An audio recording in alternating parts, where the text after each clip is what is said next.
మన జీవితంలో ఏ కార్యము జరిగినా దేవుని ద్వారా మాత్రమే జరుగుతుంది.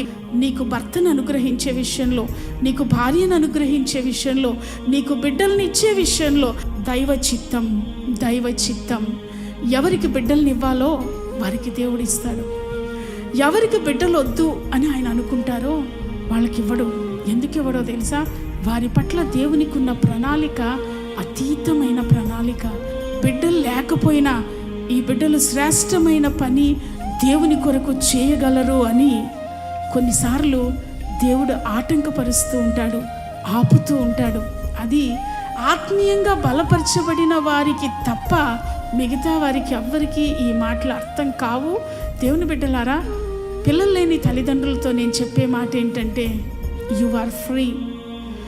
నిశ్చయంగా దేవుని కొరకు ఎంత కష్టపడగలమో, దేవుని కొరకు ఎంత పరిచర్య చేయగలమో, దేవుని కొరకు ఎన్ని గొప్ప కార్యాలు చేయగలమో అవన్నీ చేయడానికి ఫ్రీ బర్డ్స్. ఇద్దరే కదా, 2 ముద్దలు అన్నం వండుకుంటే అయిపోద్ది. హాయిగా దేవుని సన్నిధిలో దేవుని స్తుతిస్తూ, సువార్త ప్రకటిస్తూ, అనేకుల కొరకు రోదన చేస్తూ, అన్నమ్మ అదే చేసింది. భర్త లేడని ఏడుస్తూ కూర్చోలేదు, బిడ్డలు ఎవరూ లేరని ఏడుస్తూ కూర్చోలేదు ఆ తల్లి. దేవుని బిడ్డలారా, శరీర సంబంధమైన మనస్సు వేరు. శరీర సంబంధమైన మనస్సు కలిగి ఉంటే మనకెప్పుడు అయ్యో నాకు బిడ్డలు లేరే, నాకు భర్త లేడే, నాకు భార్య లేదే, ఇంక ఇవే ఆలోచనలు. అదే ఆత్మ సంబంధమైన మనస్సు మనము కలిగి ఉంటే ఏ నెగిటివ్ని కూడా పాజిటివ్గా మార్చుకుంటాం, అననుకూలతను కూడా అనుకూలతగా మార్చుకుంటాం. అననుకూలతను బట్టి ఏడుస్తూ కూర్చోం. దైవ చిత్తం మన జీవితంలో అదేనేమో.